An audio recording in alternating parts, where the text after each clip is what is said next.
Okay, today's topic is sampling theory.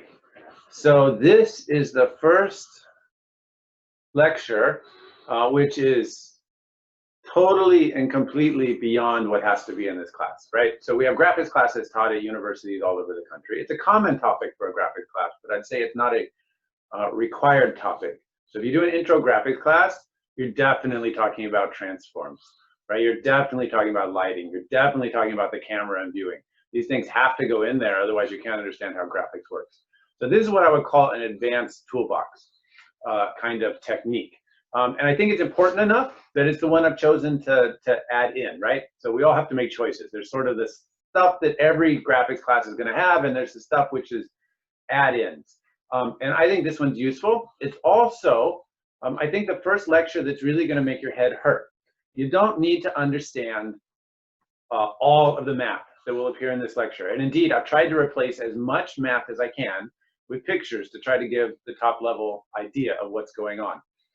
If you're a double E student, then you may have taken a course where you understand this much more deeply, that we're going to talk about this today. My apologies for the simplifications I'm making. If you're a computer science student, you normally do not take a sampling theory course, but it's a useful tool in your toolbox. So let's get to it. Okay, what is aliasing? So sampling theory is going to now give us a formal mathematical language to talk about aliasing. So we've seen these pictures. We got jaggies. Okay, aliasing. What precisely does that mean? Well, we're going to get there. Okay, here's another one. We've seen these crazy things that happen in the back, and we've seen that knit mapping is a solution to some of these things that are happening in the back, right? And this is I may have used the terms pre-filtering or sampling or anti-aliasing to talk about some of these things. And anti-aliasing means we're going to get rid of the aliasing. So now we're going to start to see some mathematical buildup of how this is going to work. Here's another example. So here's a full resolution image. This guy's got a shirt with a high frequency pattern on it. And when we go to half resolution, where did all this junk come from? I'm sure you've seen this when you've tried to resize images. Here's another picture. This is my dog, but not my current dog. I'm a lot older than you, so I've gotten to bury dogs. It's very sad. You cry. This is a dog I used to have, shot through a screen door. And when you downsample the image,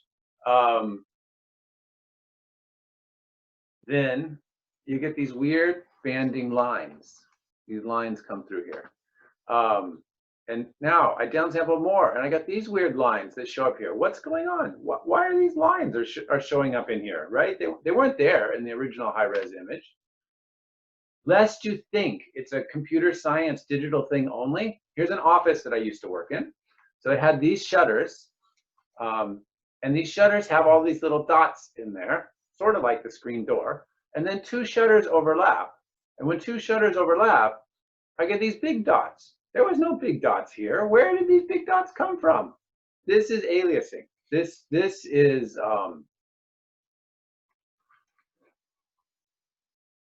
an example of these high frequencies turning into these low frequency patterns that are in here. This is what we want to get rid of. Okay, so this is happening in the real world. This is not a camera trick. You can see this sitting in the office. Okay, here's another picture. Here's a high-res picture. This is a natural scenery, not some weird thing like a screen door or something. When we downsample by dropping pixels, we get something that looks kind of like we have this teapot with red lines in our texture where the lines don't come out. That can happen in our natural pictures too. This is downsampled with a Gaussian filter, right? So what's going on with this? Here's another example. Here's scanned from a magazine. So you know that magazines printing has this half toning or dithering that we talked about when we talked about, I think, displays.